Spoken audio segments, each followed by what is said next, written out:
real estate market in Omaha this fall has yet is pretty sluggish. Nationally, we're seeing the same thing, but it might be as good as we can reasonably expect. As a matter of fact, skipping ahead to my conclusion on this video, I think the next 3 weeks are going to be the best 3 weeks we're going to see, probably from June, because July was sluggish, August was sluggish. We started finally to see September pick up a little bit. I'm going to show you some data here to back all this stuff up. But I think the next 3 weeks are as good as it's going to get for the rest of 2024, which is a bold prediction, considering we've still got a good 3 months left in the year. Q4 is still here. So let's first dive into mortgage rates. We all know the Feds met a couple weeks ago. And here we are. Here's a great article on Realtor.com. Mortgage rates are finally declining to about 6.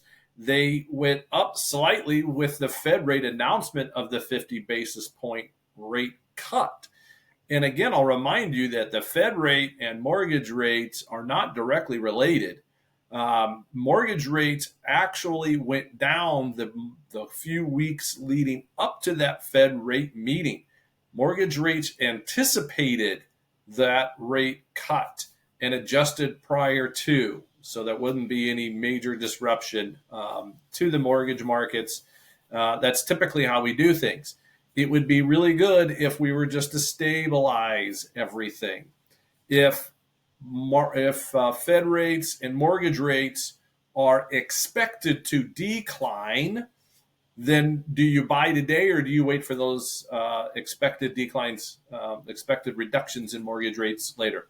You wait. And that's what has been the driving factor to a sluggish market, among other things, mind you. But that's what drove July and August. And finally, we're seeing a little bit of an uptick in demand, which we should jump right into.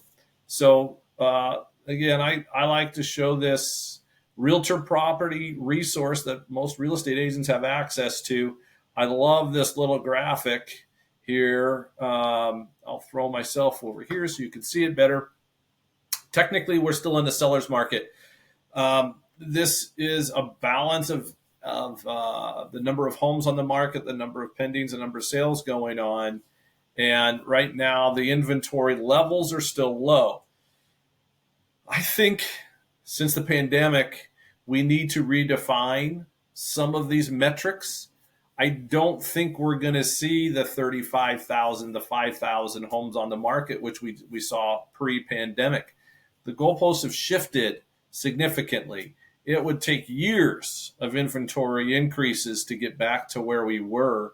So although I don't necessarily subscribe to the idea of adjusting the definitions, I think it's good to understand that the goalposts have moved and what the current market expectations are in comparison. Okay, I use this analogy a lot with my current clients. The buyers, which represent demand at any given time, they're like a horse in a race, and they can only see what's in front of them or immediately to the sides. What's in front of them are the active listings, what they're going through on a daily, weekly basis. And on the sides are what they see has gone under contract. Okay, that's what a buyer sees. I might have, as a real estate agent, data on sales for the last few weeks and years to use as comparable properties. But that data of currently active, depending, the ratios therein, and what's happening, the trends, are we increasing in inventory or decreasing? That's what a buyer feels in real time, and that's what they know, and that's what they react to. So right now, inventory levels are increasing ever so slightly. I'm going to skip that property value, kind of come down here to active listings. It's down over the month, but the last week we went up. And I think we're going to see another increase in the upcoming weeks, 2 or 3 weeks, before we fall off a cliff in November. I repeat, I expect active listings in the Omaha area, Douglas and Sarpy County, to increase over the next 1, 2, 3 weeks and fall off a cliff as soon as we start to hit the holidays and the election. It's happened that way every time we get into a national election cycle, okay?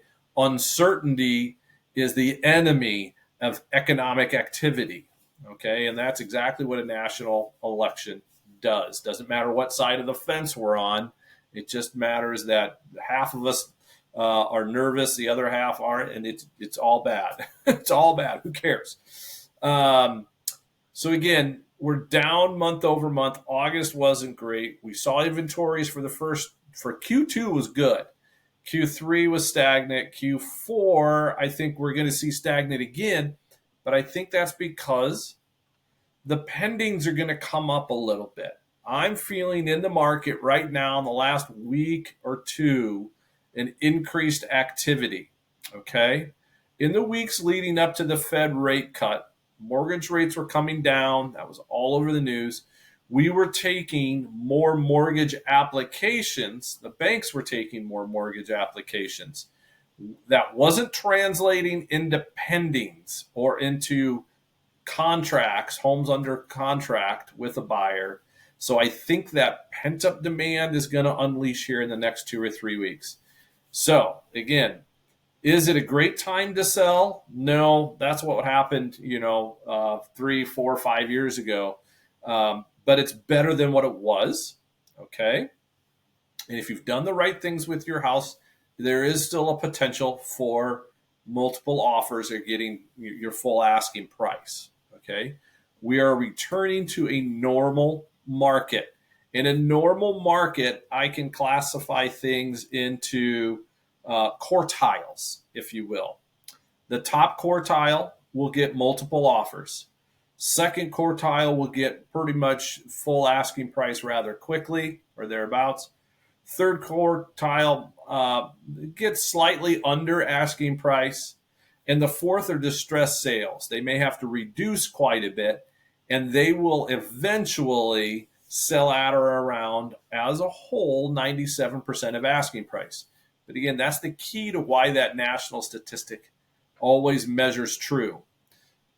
Most of the time, a seller will get a national average is 97% of asking price because it's not original price. It factors in all those reductions, and that price, that current asking price, is what gets the offer in what is typically around 97%. So, having said all of that, I want you to keep in mind, again, the main takeaway for this week's update. These next 3 weeks are going to be the most active. If you're considering moving in the next couple, this winter or whatnot, now is a good time to do it. Now, mind you, I've sold plenty of homes in December. It's just fewer buyers. Those are serious buyers, but they're much fewer, okay? And your house might have to be in better shape in order to secure that premium price, okay? Part of why we're sluggish is sellers are still holding on to premium prices. The buyers are starting to get picky in demand and not throw offers unless things are perfect. So we've got a disconnect between buyer expectation and seller expectation. That is the update today. My name is Brian Carlin with Nebraska Realty. I've been selling homes over 20 plus years. Please join me every week as we uncover national headlines and how it applies to the Omaha real estate market. Talk to you soon.